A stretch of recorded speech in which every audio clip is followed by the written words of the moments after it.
The 2000s were a weird time for the game industry.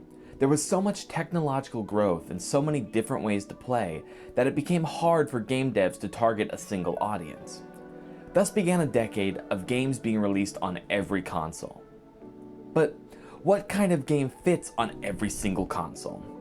Well, it couldn't be something brand specific like Mario or Bubsy. It had to be something established to help with marketing and sales. In the end, it had to be something based off of a movie or a TV show.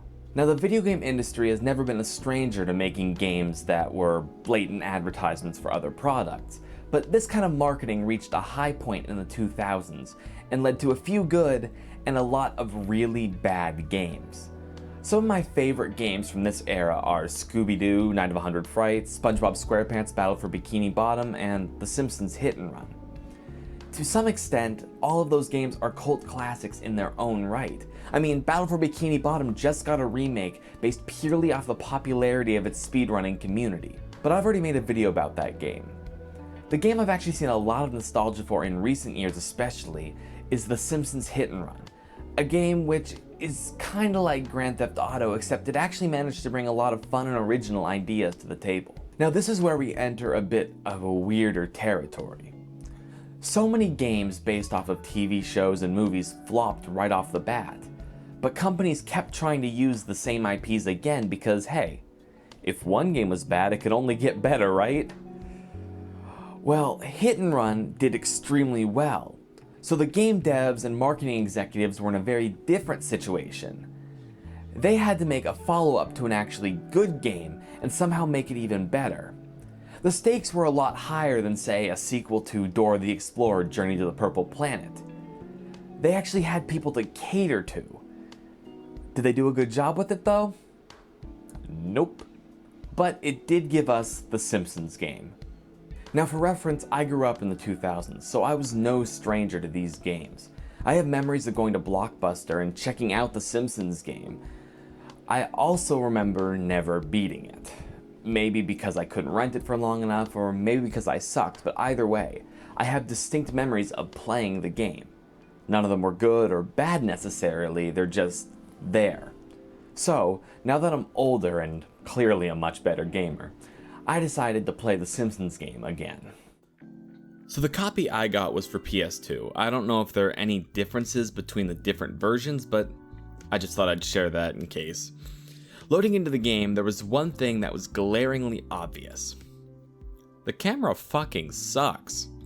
Now, I've played a lot of games with bad cameras in my life, but this might actually be the worst.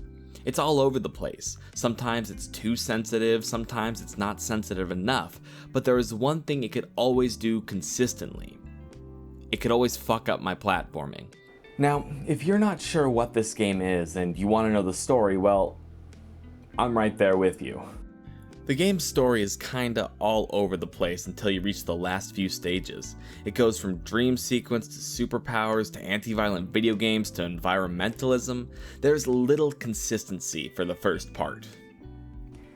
If I had to put together a story for the Simpsons game, it would go a little something like this. The Simpsons are characters in a game called The Simpsons Game. Everything starts going wrong in the game, so they enter a computer and fight Will Wright, the creator of The Sims, for some reason. They learn that they need to get some keycards to access a mansion to go find the creator of the game. One thing leads to another, and the Simpsons fight God in a Dance Dance Revolution battle and save Springfield. Now, if it seems like I skipped a lot there, I did, and none of it really matters. Let's get back to the gameplay. The game, for the most part, is your standard 3D platformer. You can run around, jump, summon the power of the Buddha to destroy your enemies, typical stuff. There are 16 levels in the game, and they are all connected together by a few hub worlds. Now, why exactly do I find this game worth talking about?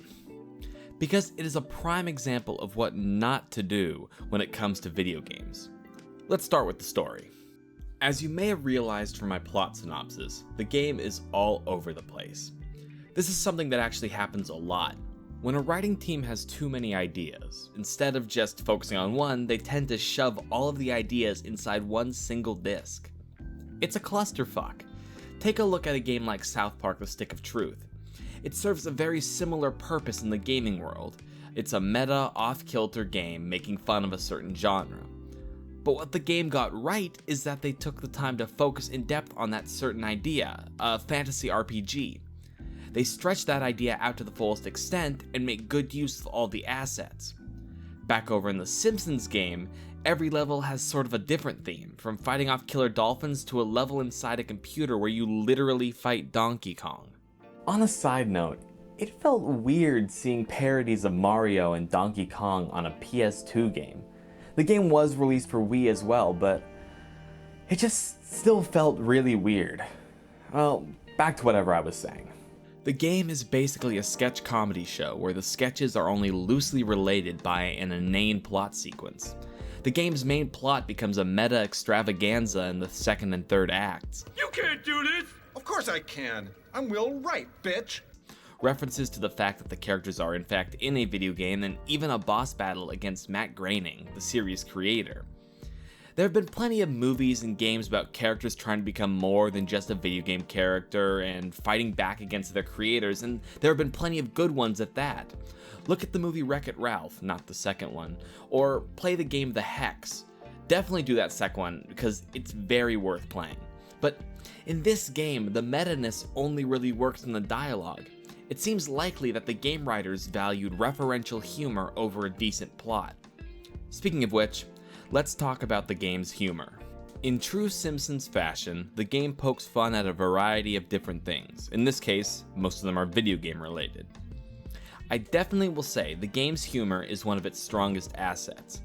If you take a peek at the writers who worked on the game, you'll see that they are venerated Simpsons writers and have all written a number of good episodes. To put it simply, the characters don't necessarily seem out of character. The dialogue and the character choices all make relative sense when compared to their television counterparts, so good on you writers. There are, however, a few choices which haven't aged so well.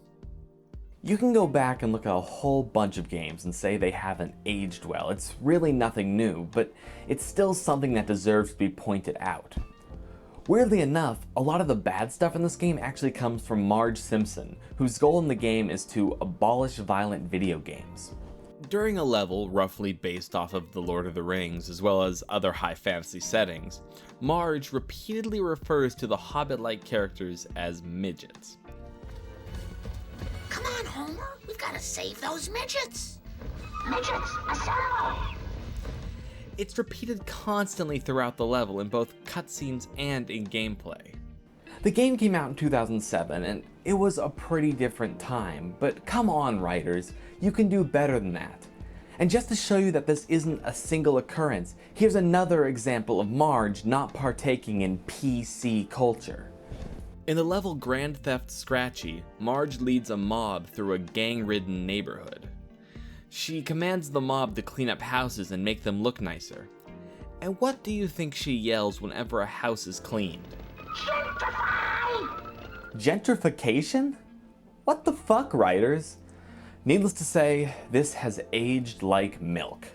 Another thing that really didn't age well is the game's frame rate. Now, I don't blame this on anyone really. I partially feel like I've been spoiled by 60 FPS, but there was one level where the frame rate got so bad that it actually gave me a headache. There were plenty of other games that came out around this time that ran smoothly, but this one just fell really below the bar. Now, I have one final thing that I want to touch on. This game is extremely repetitive, both in gameplay and in game design. Every area in the game has different enemies, but instead of there being multiple versions of enemies, the enemies are pretty much all the same person. You'll fight hordes of exactly the same security guard, an army of smithers in sailor uniforms, and pretty much just a whole load of copy and pasted enemies. Seriously, game designers, just go the extra inch and add in more character skins. It makes the game much more lively and full and interesting to look at. Most boss fights are repetitive as well. They typically just involve Homer turning into a ball and rolling at the boss. It's an extremely lazy way to make a game. Just a bit more time making interesting enemies and creative boss mechanics will improve the game tenfold, but the bar is very, very low in this case. As you can probably tell, my feelings about this game are not too great. All of the game's bad aspects couldn't be saved by the game's few good ones. It's really just a mess of a game that was slapped together to make a quick buck, and make a buck it did. This game sold 4 million fucking copies, so someone's rolling in their money pile. At the end of the day, I would not recommend playing this game. There's really no point. There aren't any big messages or extremely great levels. All I can give you is one important message, which comes from the big man God himself, who turns out to be a pro gamer. Just because I'm a gamer doesn't mean I'm not cool. So take that to heart and never think about this game ever again. Thank you so much for watching. If you liked what you saw, be sure to subscribe for more videos just like this one every single Thursday. And peace out, y'all. I'll catch you on the flip side. I still hate the finger guns.